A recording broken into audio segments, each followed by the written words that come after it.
The ripples spread across the dark water like fingers of guilt. Driver's side window as the car sank deeper, and Marcus stood frozen on the bank, his phone heavy in his pocket. He'd built this pond to protect his land from people like her. He never imagined it would become her grave.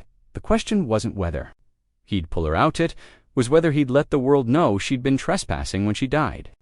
Marcus Hartwell stood at his kitchen window, coffee mug trembling in his weathered hands, as he watched the silver BMW tear through his freshly planted, carved deep ruts through 3 weeks of backbreaking work, sending tomato plants and pepper seedlings flying like confetti. That's goddammit. He'd bought this 40-acre property in rural Tennessee 3 years ago with his late wife's life.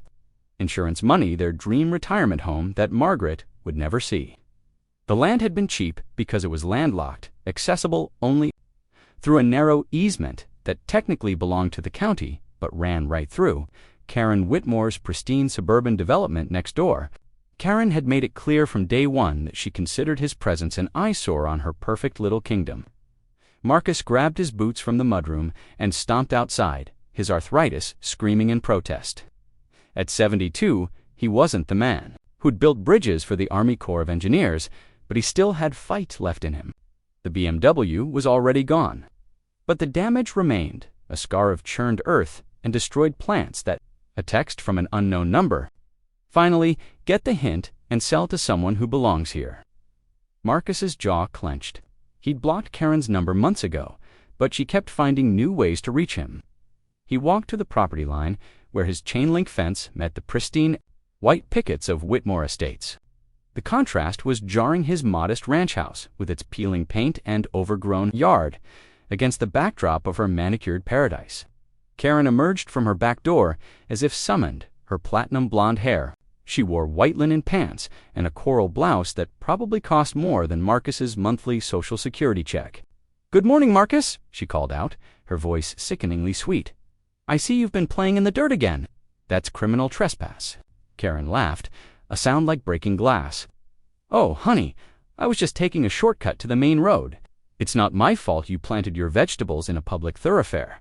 "It's not a public thoroughfare. It's an easement across my property." "Same difference." She examined her perfectly manicured nails. "Besides, I called the county this morning. They're very interested to hear about the unauthorized pond you've been digging." Marcus's blood turned to ice. The pond. He'd been working on it for 6 months. Using his engineering background to design a natural water feature, it was perfectly legal, but Karen had connections at the county office. Her ex-husband was a commissioner. Because I don't think you do. And unpermitted water retention can be a very serious environmental issue. The EPA might be interested too. She turned to go, then paused. "Oh, and Marcus, that little garden of yours, it's going to need to be replanted. I'll be using that path every day now for convenience." Marcus watched her walk away, her hips swaying with practiced arrogance. His hands shook as he pulled out his phone and dialed his lawyer. But it went straight to voicemail. Dave Brennan was probably in court, fighting for some other lost cause. The next morning, Marcus woke to the sound of spinning tires and spraying gravel. He stumbled to the window in time to see Karen's BMW fishtailing through his property, this time taking out his mailbox and the small American flag he'd planted beside it. The flag, a gift from his Army unit, lay trampled in the mud. He called the sheriff's office, but Deputy Collins just sighed into the phone. "If you have a problem with how she's using it, you'll need to take it up with the county.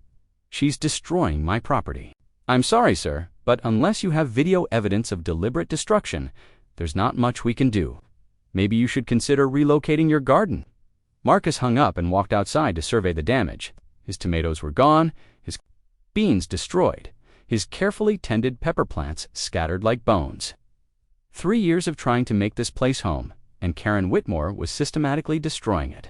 He spent the day replanting what he could, his back screaming with every bend and stretch. By evening, he was exhausted and defeated. He sat on his porch with a beer, watching the sun set over the mountains that had drawn him and Margaret to this place. She'd died before they could make the move, but he'd come anyway, hoping to find some peace in their shared dream. The next morning brought fresh destruction. This time, Karen had driven through his herb garden, crushing the rosemary and thyme bushes that had reminded him of Margaret's cooking.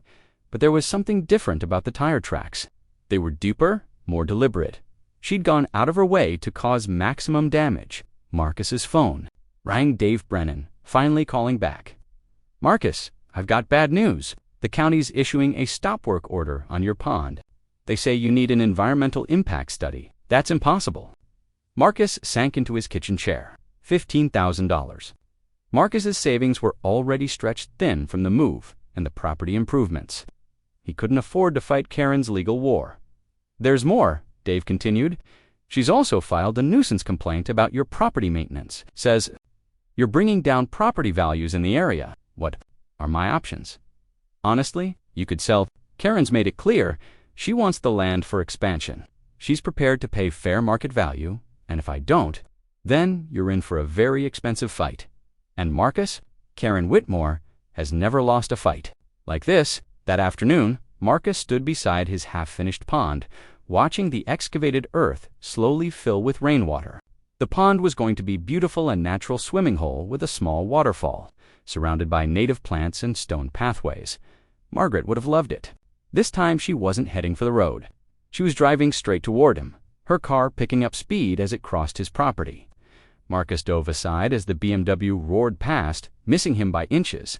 The car skidded to a stop near the pond's edge, and Karen rolled down her window. "Oops," she said, her voice dripping with false concern. "I didn't see you there. You really should be more careful around all this construction equipment."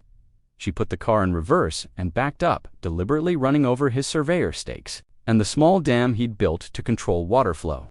"I'm practical," Karen replied. "Don't know their place." "You don't belong here, Marcus. This land belongs to people who can afford to maintain it properly." The fear in her eyes, quickly masked by arrogance, told him everything he needed to know. Karen Whitmore was escalating, and she was scared. That night, Marcus sat at his kitchen table with his laptop, researching Tennessee property law and water rights. He'd spent 40 years building things, bridges, dams, entire communities. He knew how to solve problems, how to find weaknesses in any structure. Karen Whitmore was about to learn that some foundations were stronger than they appeared. Next morning, Marcus was waiting when Karen's BMW came tearing through his property. This time he was ready. He'd spent the night moving the excavated dirt from his pond project. She gunned the engine and hit the dirt pile at full speed, sending her car airborne for a terrifying moment before it crashed down on the other side. The impact shattered her front windshield. Marcus arrived at the county courthouse 30 minutes before it opened, his truck loaded with evidence that would either save his property or destroy what remained of his life. The morning air was crisp, carrying the scent of honeysuckle and the distant promise of rain. He'd learned to read weather patterns during his Army Desert storm was coming, and it would arrive just in time. Inside the manila folder on his passenger seat lay 40 years of accumulated knowledge, surveying reports, soil composition analyses, water table measurements, and, most importantly, the original easement agreement from 1987. Documents that Karen Whitmore's expensive lawyers had either overlooked or hoped he'd never find. The courthouse doors opened at 8 sharp, and Marcus was the first person through. He knew exactly where to go: the deed records office, where a tired-looking clerk named Betty had been helping him piece together the puzzle of his property's legal history. "Morning, Mr. Hartwell," Betty said, looking up from her computer. "You're here early. I've got something to show you," Marcus said, opening his folder. "About the Whitmore easement." Betty's eyes widened as she examined the documents. The original easement agreement was clear. Karen's development had been granted access across what was then farmland, but only for reasonable ingress and egress using existing pathways. Any deviation from the established route, any expansion of use beyond basic access, required written permission from the property owner. "Mr. Hartwell," Betty said slowly, "do you understand what this means? It means Karen Whitmore has been trespassing on my property for 3 years. Every time she's driven through my garden, every time she's taken a shortcut, she's been breaking the law. But more than that," Betty continued, pulling up the county's digital mapping system. "Look, at this, the original pathway runs along your northern property line. Following the old farm road, Mrs. Whitmore's been using a completely different route." Marcus leaned forward, studying the screen. The legal easement was a narrow strip along his fence, lying nowhere near his garden, his pond, or any of the areas Karen had been destroying. She's been claiming rights she doesn't have, Marcus said. And the county's been letting her get away with it. The county didn't know, Betty said. These old easement agreements aren't always in our digital system. If Mrs. Whitmore filed complaints based on false information about her access rights, then every legal action she's taken against me is fraudulent. Betty nodded grimly. I need to make some phone calls, Mr. Hartwell. You might want to contact your lawyer. Marcus walked back to his truck with renewed purpose. For the first time in months, he felt like the engineer he'd once been: methodical, analytical, focused on solutions rather than problems. But as he drove home, his phone buzzed with a text from an unknown number. Check your pond, old man. I left you a present. Marcus floored the accelerator, his heart hammering. Karen had been escalating her attacks every day. What had she done now? He crested the hill overlooking his property and saw immediately what Karen's present was. Her BMW sat at the very edge of his pond, its front wheels actually in the water. But this wasn't an accident. She'd positioned it deliberately, like a threat, like a promise. Marcus parked and walked carefully toward the pond. Karen's car was running, the engine idling, exhaust mixing with the morning mist rising from the water. The driver's door was open, but Karen was nowhere to be seen. Looking for me? Marcus whirled around to find Karen standing behind him, her usual perfect appearance replaced by something wild and desperate. Her clothes were muddy, her hair disheveled, and her eyes had the glassy sheen of someone who'd been drinking despite the early hour. You think you're so smart, she continued, swaying slightly on her feet. Running to the courthouse, digging through old papers. You think you found something, don't you? I found the truth, Marcus said. The real easement agreement, the one that proves you've been lying about your access rights. Karen's laugh was bitter and sharp. Truth? You want to know the truth? The truth is that I own this county. I own the commissioners. I own the sheriff. I own the judges. Those papers you found, they're just paper. They don't mean anything if nobody enforces them. She gestured toward her car, still idling at the pond's edge. You see that? That's what I think of your little water feature. Tomorrow, when the county comes to fill it in, I'm going to be here to watch. And you know what I'm going to do when it's gone? Marcus didn't answer, but Karen continued anyway, her voice rising with each word. I'm going to buy this property for pennies on the dollar. I'm going to tear down your pathetic little house. I'm going to pave over every square inch of dirt you've ever touched, and then I'm going to build the most beautiful estate this county has ever seen. Over my dead body, Marcus said quietly. That can be arranged. The words hung in the air between them like smoke. Karen seemed to realize what she'd said, her eyes widening with something that might have been fear or might have been excitement. You're threatening me, Marcus said. I'm stating a fact. You're old, Marcus. You're alone. Accidents happen too. People like you all the time, especially around dangerous water features. She walked toward her car, but stumbled on the muddy bank. For a moment, she teetered on the edge of the pond, her arms windmilling as she fought for balance. Marcus stepped forward instinctively, but Karen caught herself and turned on him with vicious fury. Don't you dare touch me. Don't you ever put your hands on me. I was trying to help you. I don't need help from trash like you. She climbed into her car, revving the engine. 48 hours, Marcus. That's all you have left. Karen put the car in reverse and backed away from the pond, but not before her rear wheels sent a spray of mud and stones into the water. She drove off toward the road, leaving Marcus standing alone beside his pond with the taste of threatened violence bitter in his mouth. His phone was ringing. Dave Brennan. Marcus, I've got incredible news. Betty Morrison from the courthouse called me.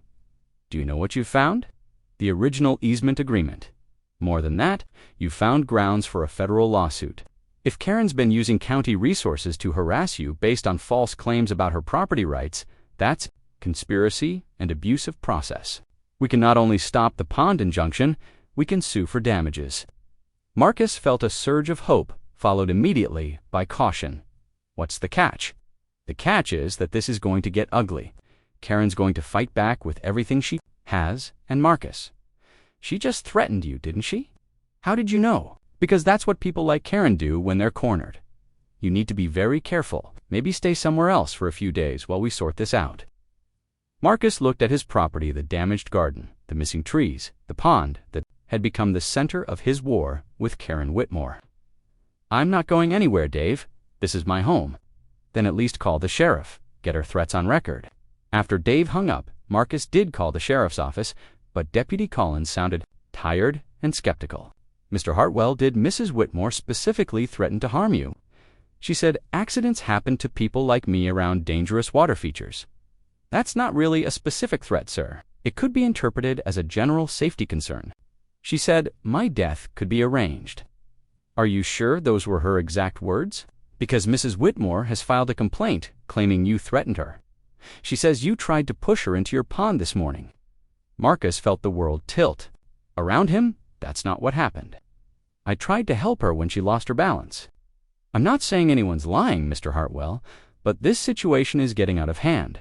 Maybe you should consider accepting Mrs. Whitmore's offer to purchase your property. It might be the best solution for everyone." The line went dead, leaving Marcus staring at his phone in disbelief. Karen hadn't just threatened him. She'd immediately turned the tables, making herself the victim and him the aggressor. It was a masterful manipulation, and it told him everything he needed to know about what he was really facing. This wasn't just about property or money anymore. This was about power, and Karen Whitmore would destroy him completely rather than let him win. That afternoon, Marcus worked on his pond with renewed determination. If he was going to lose it, in 24 hours, he wanted to finish what he'd started. He installed the pump for the waterfall, arranged the native stones around the edges, and planted the water lilies Margaret had picked out from a catalog before she died. The work was methodical and soothing, reminding him of the construction projects that had defined his career. Every bridge he'd built had started with careful planning, precise measurements, and an understanding of the forces that would try to tear it down. Karen Whitmore was just another force to be calculated and countered. As the sun began to set, Marcus heard the familiar rumble of her BMW approaching. But this time, the sound was different, rougher, more erratic. He looked up to see the car weaving across his property, moving faster than usual, and heading straight for the pond. Marcus scrambled to his feet, but Karen wasn't stopping. The BMW hit the soft earth at the pond's edge at 30 miles per hour, and for a moment that seemed to last forever, the car became airborne. It landed with a tremendous splash 10 feet from shore, the impact so violent that water geysered 30 feet into the air. The car's moan.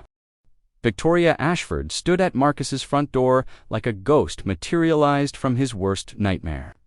She was Karen's opposite in every visible way: dark hair where Karen had been blonde, calm composure where Karen had radiated manic energy, but her eyes held the same predatory intelligence that had made Karen so dangerous.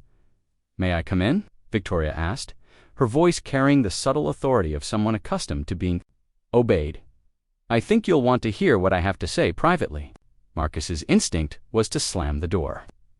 But 40 years of engineering had taught him that the most dangerous structural failures were the ones you couldn't see coming.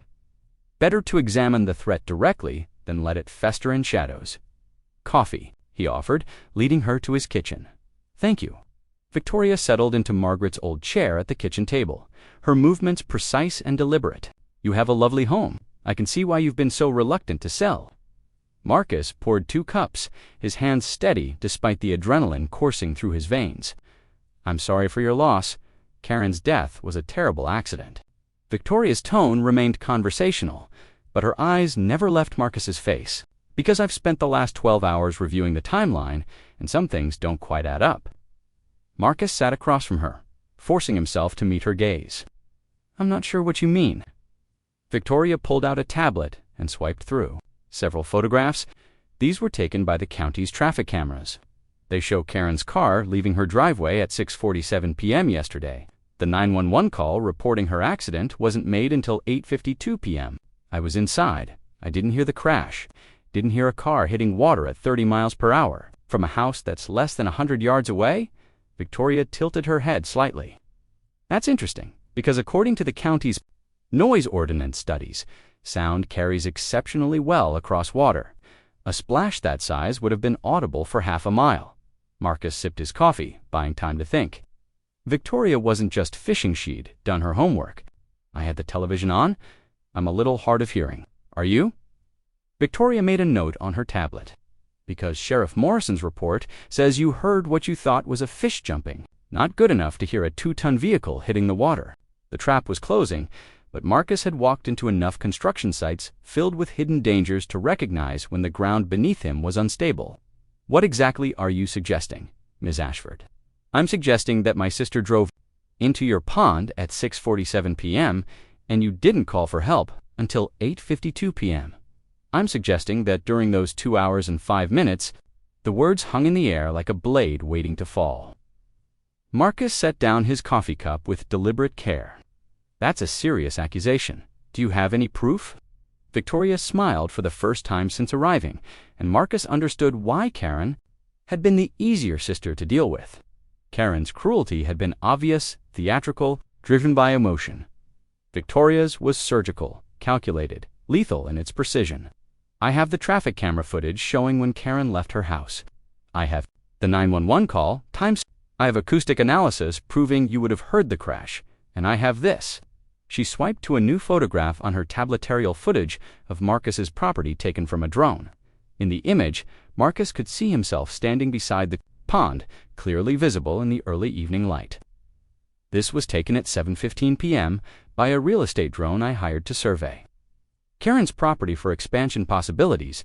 You can see the splash patterns around the pond, indicating recent impact. You can see Karen's car already submerged, and you can see you standing on the bank, watching. Marcus's mouth went dry. That doesn't prove anything except that I was outside, doesn't it? Because here's what I think happened. Victoria leaned forward, her voice dropping to barely above a whisper. I think Karen drove to your pond to threaten you one last time. I think she lost control, either because she was drunk, or because she was reckless, or because you did something to cause the crash. And I think you stood there for over 2 hours watching her drown before you finally decided to call for help. Why would I do that? Because Karen had been making your life hell for months. Because she'd threatened to destroy you financially and legally. Because she'd just filed a false police report claiming you'd tried to push her into that very same pond. Victoria's smile widened. Because you're a smart man who understood that Karen's death would solve all your problems. Marcus forced himself to remain calm, to think like the engineer he'd once been. Every structure had weak points, and Victoria's case was still just a theory built on circumstantial evidence. Carefully, there's no law requiring someone to risk their life to save a person who's been threatening them, isn't there? Tennessee has a Good Samaritan law that requires reasonable assistance to persons in peril. Failure to render aid when you safely could do so is a criminal offense. I'm 72 years old. I couldn't have safely entered that water. Maybe not. But you could have called 911 immediately. You could have tried to break a window. You could have done something other than stand there and watch. Victoria closed her tablet and fixed Marcus with a stare that made him feel like a specimen under a microscope. The question is, what are you willing to do to keep this conversation between us? There it was. Not justice for her sister, but opportunity for herself. What do you want? Marcus asked. What Karen wanted. This property, but unlike my sister, I'm willing to be reasonable about the price. Victoria pulled a contract from her briefcase and placed it on the table. Fair market value plus 20% for your inconvenience. You sign today, close in 30 days, and this conversation never happened. You get to enjoy your retirement somewhere else, and I get to build the luxury development this land deserves. Marcus scanned the contract. The offer was generous, more than enough to buy a comfortable retirement home anywhere in the country. All he had to do was admit defeat and walk away from the dream he'd shared with Margaret. And if I don't sign, then I take everything I've discovered to the district attorney. I push for a grand jury investigation into Karen's death. I make sure every detail of your conflict with my sister becomes public record. Victoria's tone remained pleasant, but her meaning was crystal clear. By the time I'm done, you'll be facing charges for criminally negligent homicide. You'll lose this property anyway, plus your freedom, plus whatever savings you have left after paying for your defense. Marcus stared at the contract, his mind racing through possibilities and consequences. Victoria had done her homework, but her case still had holes. The drone footage was damning, but not conclusive. The acoustic analysis was theoretical. A good lawyer might be able to create reasonable doubt. But a good lawyer would cost more money than Marcus had, And Victoria clearly had unlimited resources. She could drag him through years of legal proceedings, destroying his health and his finances, even if she never got a conviction. "I need time to think," Marcus said. "Of course, you have until tomorrow morning. Sign the contract and fax it to my office by 9 a.m. Or I file my complaint with the DA by 9:05. Victoria stood and smoothed her skirt. "I really am sorry it has to be this way, Marcus. You seem like a decent man who got caught up in an unfortunate situation." She paused at the door. "Oh, and Marcus, don't even think about running. I've already filed a preliminary motion to freeze your assets pending the investigation. If you try to leave the county, it'll just make you look guilty." After Victoria left, Marcus sat at his kitchen table staring at the contract. The numbers were right there, in black and white, enough money to start over somewhere else. To find a smaller piece of land where he could build a modest pond and grow a simple garden. He walked outside to the pond, where the afternoon sun turned the water into liquid gold. The BMW was gone, hauled away by the county's recovery team, but Marcus could still see the furrows in the mud where it had settled. In a few days, those marks would fade. In a few weeks, the pond would look exactly as he'd planned. It peaceful, beautiful, untouched by the violence that had baptized it. His phone rang. Dave Brennan.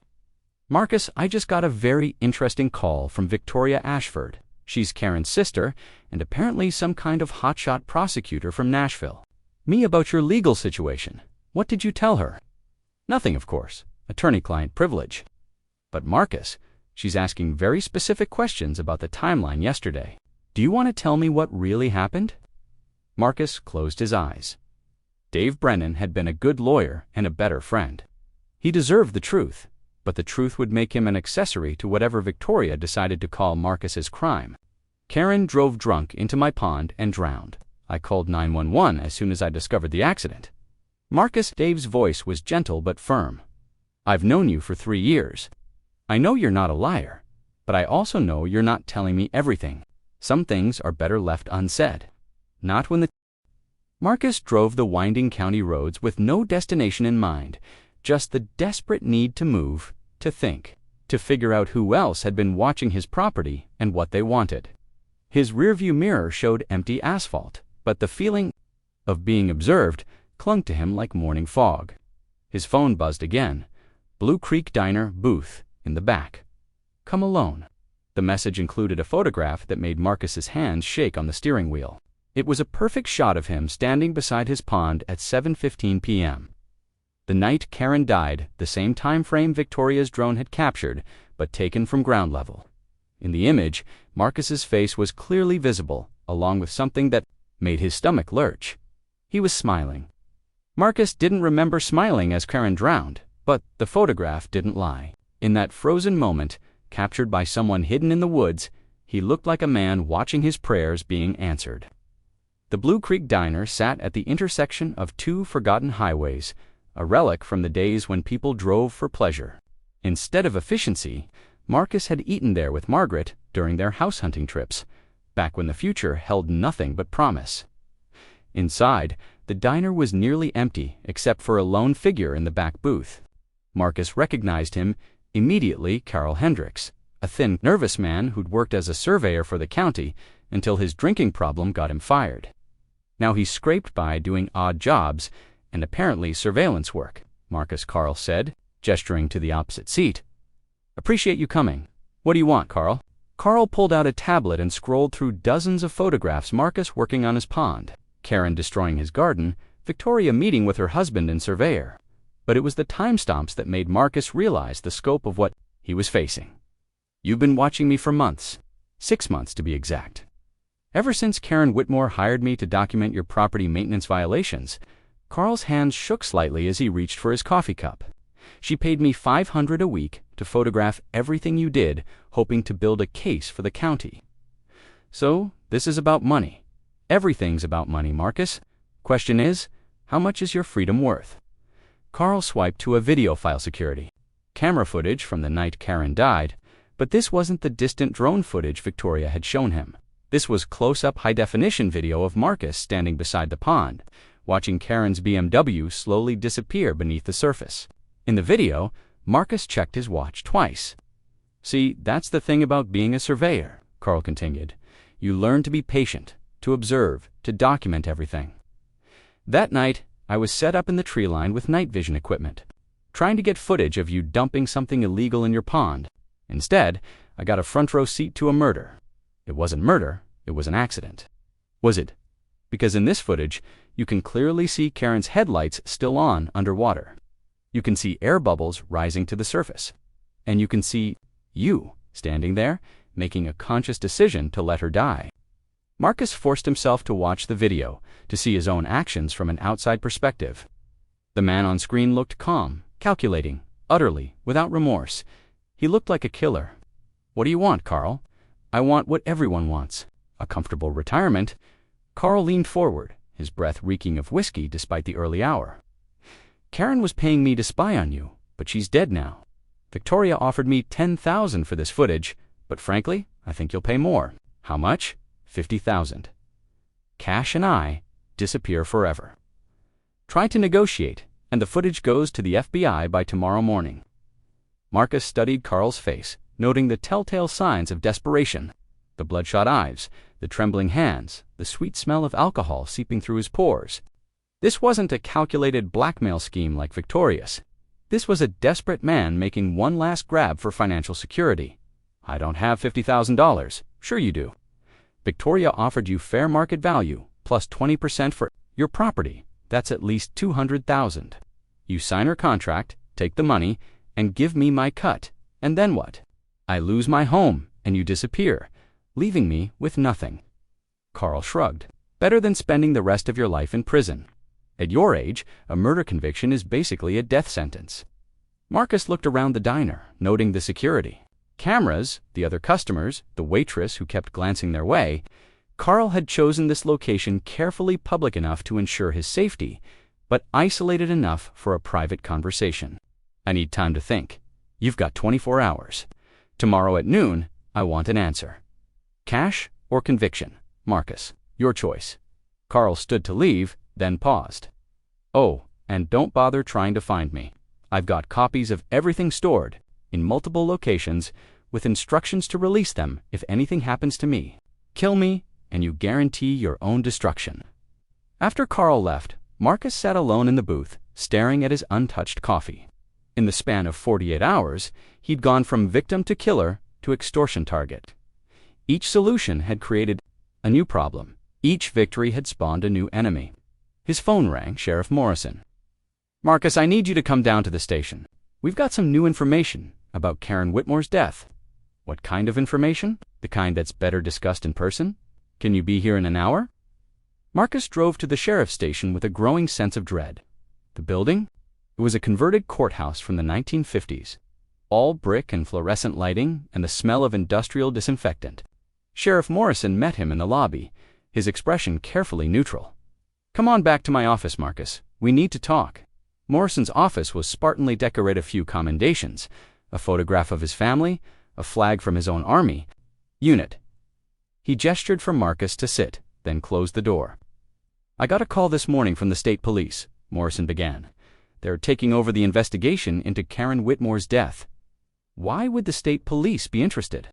Because someone filed a complaint alleging that the initial investigation was compromised by local corruption. They're sending down a detective from Nashville to review everything. Marcus felt the walls closing in. Who filed the complaint? Anonymous tip. But Marcus, there's something else. The state police have security footage from a traffic camera that shows Karen's car entering your property at 6:47 p.m. They also have your 911 call at 8:52 p.m. I've already explained the timeline. I know you have, and I believe you, but the state detective is going to ask harder questions than I did. She's going to want to know exactly what you were doing during those 2 hours. Morrison leaned forward, his voice dropping to barely above a whisper. "Marcus, I've known you since you moved here. You're a good man who got dealt a bad hand, but if there's anything you need to tell me about that night, now's the time." Marcus met his old friend's eyes, seeing the conflict there. Morrison wanted to help, but he was also a cop with a duty to uphold the law. "I told you everything, Jim. Karen drove drunk into my pond. I called for help as soon as I discovered the accident." Morrison studied his face for a long moment, then nodded slowly. Okay, but Marcus, get yourself a lawyer, a good one. This thing is about to get very complicated. Marcus left the sheriff's station with 24 hours to make an impossible choice. Pay Carl's blackmail and lose everything he'd worked for, or refuse and face murder charges based on video evidence of his deliberate inaction. But as he drove home, Marcus realized there was a third option, one that Carl hadn't considered because he'd made the same mistake everyone else had made. He'd underestimated the engineer. Marcus spent the afternoon in his garage, working with tools and materials he'd accumulated over 4 decades of construction work. The device he was building was more complex than the simple surveillance camera he'd used against Victoria, but the principle was the same. Every structure had a weak point. Every enemy had a vulnerability. Carl Hendricks's weakness was his alcoholism, his desperation, and his assumption that he was the only one with dangerous secrets. That evening, Marcus drove to the Broken Wheel Tavern, a dive bar, where Carl was known to spend his evenings drowning his sorrows in cheap whiskey. The parking lot was half full of pickup trucks and motorcycles, the kind of place where conversations weren't overheard and strangers minded their own business. Marcus found Carl at the end of the bar, already 3 drinks into what would undoubtedly be a long night. He looked even worse than he had that morning, unshaven, unwashed, his clothes wrinkled and stained. Well, Carl slurred as Marcus approached, come to make a deal. Actually, I came to show you something.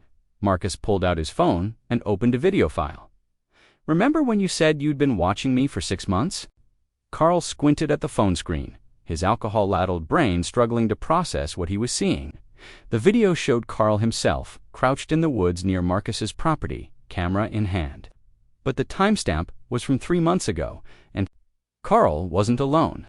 He was meeting with a man in an expensive suit, Richard Ashford, Karen's lawyer. Funny thing about surveillance, Marcus continued, sometimes the watcher becomes the watched.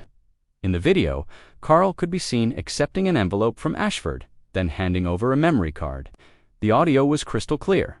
Carl was selling information about Marcus's activities directly to Karen's legal team, Viola. Detective Sarah Chen arrived at Marcus's property at precisely 8 a.m., driving an unmarked sedan that looked out of place among the pickup trucks and farm equipment of rural Tennessee. She was younger than Marcus had expected, maybe 40, with short black hair and the kind of alert eyes that missed nothing. She moved with the controlled efficiency of someone who'd seen enough violence to know it could erupt anywhere, anytime. Mr. Hartwell, she said, extending her hand, I appreciate you meeting with me this morning. Marcus shook her hand, noting the firm grip and the way her eyes immediately began cataloging details of his property, the pond, the house, the sight lines, the escape routes. This wasn't someone who could be manipulated or intimidated. Coffee, Marcus offered. I imagine you've got a long day ahead of you. Thank you. That would be helpful. Marcus led her to his kitchen, the same table where Victoria Ashford had tried to blackmail him just days earlier. Detective Chen accepted her coffee with a nod of thanks, then pulled out a digital recorder and a thick file folder. I want to be clear about something from the start, she said. I'm not here because I think you murdered Karen Whitmore. The evidence suggests her death was accidental drunk driving, loss of control, tragic but not criminal. Marcus felt a flicker of relief, but Chen's expression remained serious. However, I am investigating a pattern of harassment and abuse that Karen Whitmore was allegedly conducting against rural property owners in this county. Your conflict with her appears to be part of a much larger scheme involving county corruption, legal manipulation, and systematic intimidation of vulnerable residents. She opened her file folder, revealing photographs Marcus recognized the other families Victoria had mentioned, the 12 households Karen had targeted for forced sales. Do any of these people look familiar to you? Marcus studied the photographs. An elderly couple standing beside a foreclosure notice, a disabled veteran whose property had been condemned for code violations, a widow whose farm had been seized for unpaid taxes after a sudden reassessment. I've seen some of them around town, Marcus said carefully, but I didn't know they were connected to Karen. They all lost their properties within the past 2 years, all to developers with connections to Karen Whitmore. All after experiencing the same pattern of harassment you described: trespassing, property damage, legal intimidation, county interference. Chen pulled out another photograph, an aerial shot of the entire valley, with red circles marking the properties Karen had targeted. The pattern was unmistakable, a systematic land grab designed to create a massive development corridor, stretching from Marcus's pond to the interstate highway. Karen wasn't just trying to force you off your land, Chen continued. She was assembling parcels for what would have been the largest private development in county history. Estimated value, $200 million. Marcus stared at the map, understanding, finally dawning. His 40 acres weren't valuable because of their location or their development potential. They were valuable because they were the keystone that would make Karen's entire project possible. What happened to the other families? Most of them sold and left the county. A few fought back, but they didn't have the resources or knowledge to resist effectively. One family, the Hendersons, lost everything and ended up homeless. Their teenage daughter committed suicide rather than transfer to a new school. The weight of that revelation settled on Marcus like a physical blow. While he'd been fighting his own battles with Karen, she'd been destroying other lives with the same calculated cruelty. Lives that might have been saved if he'd understood the scope of her operation earlier. "Why are you telling me this?" Marcus asked.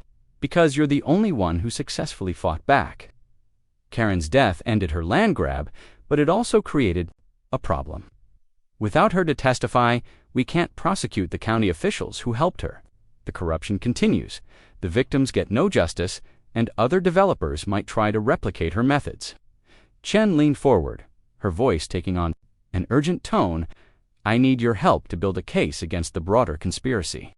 Your documentation of Karen's harassment, your legal challenges to her false claims, your evidence of county corruption, all of that could be crucial in getting justice for the other families." Marcus sipped his coffee, thinking through the implications. Cooperating with Chen's investigation would mean exposing his own actions on the night Karen died. It would mean risking prosecution for his failure to save her, even if that prosecution was unlikely to succeed. But it would also mean justice for 12 families who'd lost everything to Karen's greed. "What do you need from me?" Chen smiled. For the first time since arriving, everything, documents, recordings, photographs, financial records. I want to know every detail of how Karen operated, every county official who helped her, every lawyer who enabled her scheme, and in exchange, I make sure the Henderson family gets compensation for their daughter's death. I make sure the other victims get their properties back or receive fair compensation, and I make sure this never happens to anyone else. Marcus looked out his kitchen window at the pond where Karen had died, where his war with her had finally ended. He'd wanted nothing more than to live peacefully on his land, to honor Margaret's memory in the home they'd planned together. Instead, he'd become a reluctant warrior in a battle he'd never chosen. But some battles chose you, whether you wanted them or not. "Okay," Marcus said, "let's get justice for those families." The next 6 hours were exhausting but cathartic. Marcus walked Chen through every detail of his conflict with Karen, from the first trespassing incident to their final confrontation at the pond. He showed her the original easement agreement that proved Karen's access claims were fraudulent. He provided recordings of Karen's threats, photographs of her property damage, documentation of the county's biased investigations. But it was Carl Hendricks's surveillance footage that provided the most damning evidence. The videos Chen had recovered from Carl's abandoned equipment showed not just Karen's harassment of Marcus, but her meetings with county officials, her coordination with corrupt lawyers, her systematic planning of the entire land grab operation. "This is incredible," Chen said, reviewing the footage on her laptop. "We've got conspiracy, fraud, abuse of office, civil rights violations, enough to bring down half the county government. What about Karen's death? The fact that I didn't call for help immediately." Chen paused the video at a frame showing Karen's BMW entering the pond at high speed. "Mr. Hartwell, this footage shows Karen driving recklessly onto your property while intoxicated. Even if you had called 911 the moment she hit the water, emergency services couldn't have reached her in time. Her death was the inevitable result of her own actions, but I chose not to save her. You chose not to risk your life for someone who'd been threatening to kill you. That's not murder, that's human nature." Chen closed her laptop and looked directly at Marcus. "I've been investigating violent crimes for 15 years. I've seen real monsters, people who kill for pleasure or profit or power. You're not one of them. You're just a man who got pushed too far and finally pushed back. That afternoon, Chen interviewed Sheriff Morrison, County Commissioner Bradley, and 3 other officials who'd aided Karen's scheme. By evening, arrest warrants had been issued for 5 county employees and 2 lawyers. The local news was running stories about the largest corruption investigation in the county's history. Marcus watched the coverage from his porch, a beer in his hand, and a strange sense of peace in his heart. Margaret would have been proud of him, he thought. She'd always believed in fighting for what was right, even when the cost was high. His phone rang. Victoria Ashford. "You son of a bitch," she snarled without preamble. "Do you have any idea what you've done? I've gotten justice for the families your sister destroyed. You've destroyed my career, my marriage, my entire life." Marcus could hear papers rustling in the background, as if Victoria was frantically packing. "The State Bar Association is already calling for my disbarment. My husband's development company is under federal investigation. My law firm is dropping me as a partner. You should have thought about that before you tried to blackmail me. This isn't over, Marcus. I still have resources, connections, ways to make your life miserable. No, Victoria, it is over.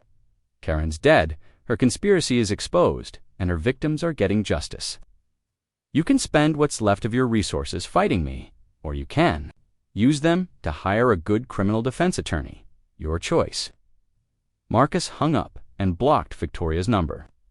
He'd had enough of the Whitmore family's threats to last several lifetimes. The next morning brought unexpected visitors, 3 elderly couples standing nervously on Marcus's front porch. He recognized them from Chen's photographs. Some of the families Karen had driven from their homes. "Mr. Hartwell," said an older woman with silver hair and kind eyes, "we're the Hendersons. We wanted to thank you."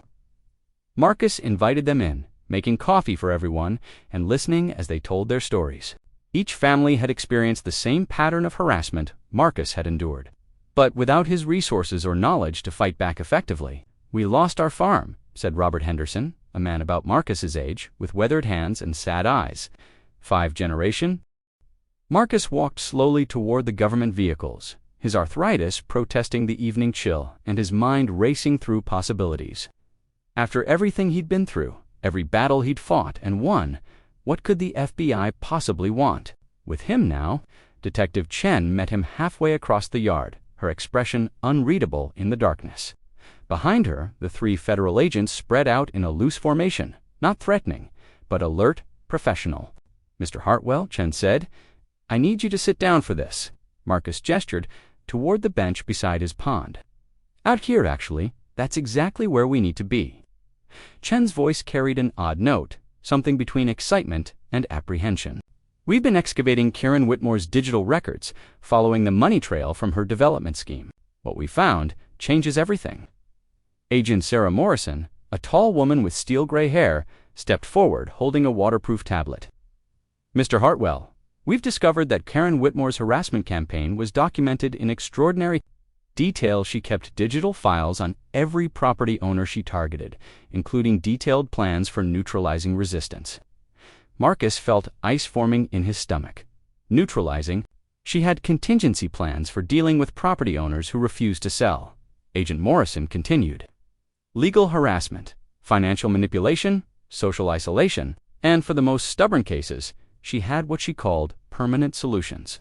Chen pulled up a file on the tablet digital documents that made Marcus's blood run cold. Maps of his property with detailed annotations, photographs of his daily routines, technical specifications for his pond, including depth measurements, water flow patterns, and structural analysis. "Karen had been planning to kill you," Chen said quietly. "The night she died, she wasn't driving drunk to intimidate you. She was driving drunk because she'd finally worked up the courage to commit murder." Agent Morrison swiped to another documented detailed timeline marked Project Hartwell Final Resolution. The plan was methodical, horrifying in its precision. Karen intended to ambush Marcus beside his pond, stage his death as an accidental drowning, then claim the property through a complex legal maneuver involving environmental contamination claims.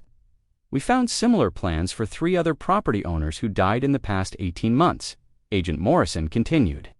Deaths that were ruled accidental but showed the same pattern of planning and execution. Marcus stared at the documents, his mind struggling to process the implications. You're saying Karen was a serial killer. We're saying Karen Whitmore was responsible for at least 4 deaths with detailed plans for several more, including yours. Chen's voice was steady, professional, but Marcus could hear the underlying anger. The Henderson girl, Millie's sister, actually didn't commit suicide. She was pushed from a bridge after threatening to expose Karen's harassment of her family. The revelation hit Marcus like a physical blow. An innocent 16-year-old girl murdered because she'd tried to protect her family's farm. How many other victims had there been? How many deaths had been disguised as accidents or suicides? Agent Morrison pulled up a final document that made Marcus's hands shake. It was a detailed schematic of his pond, annotated with notes about water displacement, body recovery times, and decomposition rates in different seasonal temperatures.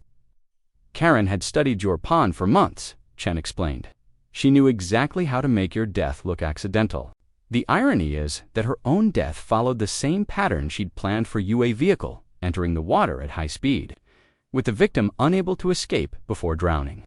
Marcus looked out at his pond, the water now silver-black in the moonlight. The beautiful memorial he'd built for Margaret had been intended as his own grave. "There's more," Agent Morrison said, her voice gentle but relentless. "We found financial records showing that Karen had taken out $1 million life insurance policy on herself 3 months ago. The beneficiary was Victoria Ashford, with a provision that the payout would double if Karen died in an accident. On your property, the final piece of the puzzle clicked into place. Victoria's investigation hadn't been about seeking justice for her sister's death. The blackmail, the legal threats, the desperate attempts to prove Marcus had murdered Karen, all of it had been motivated by greed rather than grief." "Victoria knew," Marcus said. "It wasn't a question. Victoria helped plan it," Chen confirmed. "We have emails between the sisters discussing your removal as an obstacle to their development project. Victoria provided legal cover for activities, and Karen provided the muscle for their joint enterprise." Agent Morrison showed him bank records revealing the scope of the conspiracy. Millions of dollars in illegal profits from forced property sales, with complex financial structures designed to hide the money trail. County officials on the payroll, judges receiving campaign contributions, a corruption network that stretched from rural Tennessee to Nashville's most prestigious law firms. "How many people did they kill?" Marcus asked. "We're still investigating, but we've identified at least 8 suspicious deaths connected to their land acquisition projects. The Henderson girl, 3 elderly property owners, a disabled veteran, and others, all made to look like accidents or suicides." Marcus closed his eyes, thinking about the families he'd met that morning, the survivors who'd lost loved ones to Karen and Victoria's greed. Justice was finally coming, but it was far too late for the dead. What happens now? "Now we finish the job," Chen said. "Victoria Ashford is going to be arrested tonight on federal murder and conspiracy charges. The county officials who helped them are facing life in prison. The entire conspiracy is being dismantled piece by piece." Agent Morrison put away her tablet and looked directly at Marcus. "As for you, Mr. Hartwell, you're being recommended for a civilian commendation from the FBI. Your resistance to Karen's harassment prevented at least 3 additional murders that we know of. By refusing to be intimidated, by fighting back legally and systematically, you saved lives." "I let Karen drown," Marcus said quietly. "I watched her die and did nothing to save her." "You watched a serial killer die as a result of her own reckless actions," Chen corrected.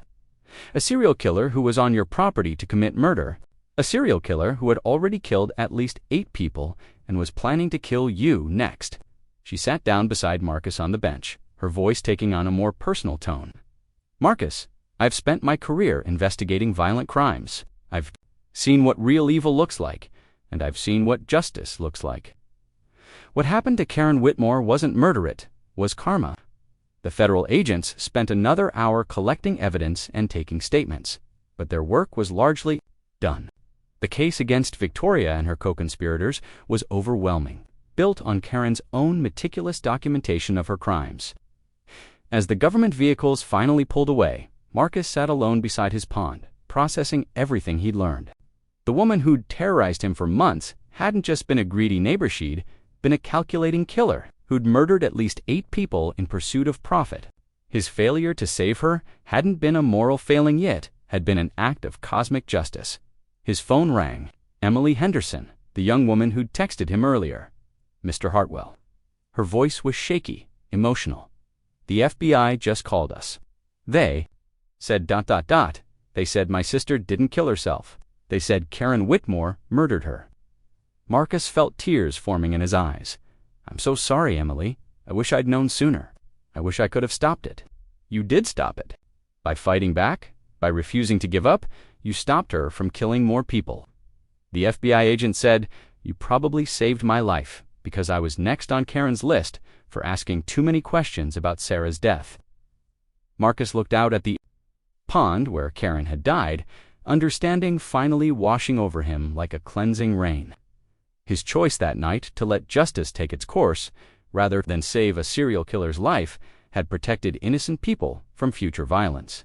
Emily, he said, your sister's death is going to be investigated as a murder. Karen and Victoria are going to be held accountable for what they did to your family. I know, and Mr. Hartwell, thank you for everything, for fighting when the rest of us couldn't, for being strong enough to let evil destroy itself. After Emily hung up, Marcus walked the perimeter of his pond one final time. The water was calm, reflecting the stars like scattered diamonds, just as it had been the night Margaret died, just as it had been the night Karen died, just as it would be long after Marcus himself was gone. This place had been intended as a memorial to love, but it had become something more. It had become a mirror, reflecting the true nature of everyone who encountered it. For Margaret, it had been a symbol of shared dreams. For Marcus, it had been a sanctuary worth defending. For Karen, it had been a weapon turned against herself. His phone buzzed with one final message of the night, this one from Detective Chen. The Henderson family is getting their farm back. Victoria's assets are being seized to compensate all the victims. Justice is being served. Marcus typed back, thank you for everything, for finding the truth, for getting justice for the families. Thank you for fighting back when no one else could. The world is safer because of what you did. Marcus put his phone away and stood quietly, Bessie,